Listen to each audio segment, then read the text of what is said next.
नमस्कार मित्रांनो. तर तुम्ही आज बातमीला पाहिले असेल की गोपीनाथरावांचं मुंडेंचं जो नेमका वारसदार कोण आहे त्याविषयी जरांगे पाटील बोलले की पंकजा मुंडे हे त्यांचे वारसदार असतील, पण वारसदार होण्यासाठी त्यांच्या विचारांची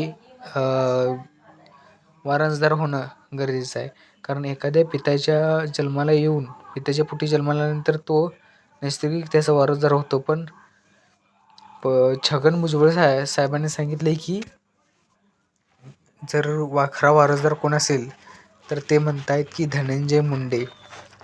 तर धनंजय मुंडे का म्हणतायत, तर धनंजय मुंडे यांनी जसा त्यांच्या काकांचा जसा वारसा आहे तसाच पुढे चालवण्याचं काम हे त्यांच्या मते छगन भुजबळ यांच्या मते करण्यात आलेलं आहे असं त्यांचं म्हणणं आहे.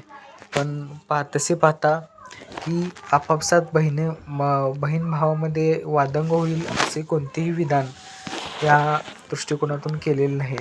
पण नक्कीच जर पाहायला की बहीण भाऊ कसे असावेत याची उत्तम उदाहरणं म्हणजे आपली पंकजाताई आणि आपले धनंजयराव मुंडे हे होत.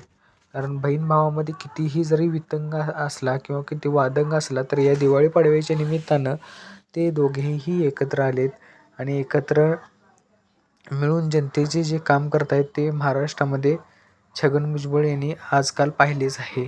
म्हणूनच आपले जे दैवत मानतात त्यांना की गोपीनाथ मुंडे स्वर्गीय लोकनेते, बहुजनांची कैवारी, तसेच कशा पद्धतीने सर्वसामान्य गोरगरीब जनतेला एकाद्वारे एकमेकांमध्ये बांधून ठेवण्याचे जे काम आपले जे काम आहे ते काम कोणत्या पद्धतीने करायचं आहे आणि समाज कसा एक संधपणे ठेवला पाहिजे याचे उत्तम मूर्तिमंत उदाहरण म्हणजे लोकनेते गोपीनाथ मुंडे होय. आणि गोपीनाथ मुंडेंचे जे राजकीय वारसदार असतील ते नक्कीच गोपीनाथ मुंडेंच्या पायावर पाय ठेवून त्यांनी पुढची धोरणे बांधली पाहिजेत आणि आपल्या समाजाला न्याय दिला पाहिजे. कारण आजकाल पाहताय की ओबीसी समाजामध्ये जे आरक्षणाची घुसखोरी झाली आहे ती तथाकथित त्याचं मला वाटतं की काही होणार नाही. कारण काय माहिती आहे का, इथे झुंडशाही चालली आहे आणि झुंडशाहीच्या जोरावरती तुम्ही पाहताय की लोक आजकाल काही करू लागलेत. ह्या भारतामध्ये, ह्या महाराष्ट्रामध्ये शेवटचा जो गरीब माणूस आहे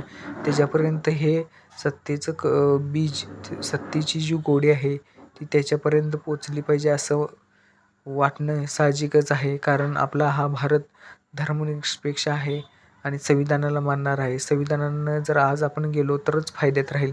कारण उद्या तुम्ही पाहताय की एकमेकाला आज प्रत्येक समाज, मराठा समाज असो, धनगर समाज असो, जरा समाज असो किंवा इतरही समाज असो, ते एकमेकांविरुद्ध लढत आहेत.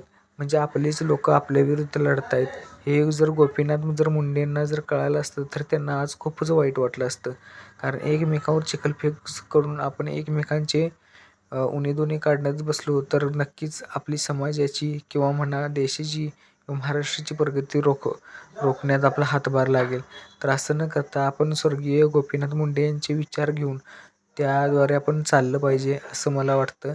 आणि नक्कीच इथून पुढचा जो महाराष्ट्र असेल तो आजकाल जर तुम्ही पाहताय जवळपास 75 वर्षे देशाला स्वातंत्र्य झालं, पण जे गोरगरीब, कष्टकरी, शेतकरी, बेरोजगार यांचे जे प्रश्न जर कोणी सोडवले असतील ते एकमेव असं नेतृत्व म्हणायला लागेल की ते गोपीनाथ मुंडे होते.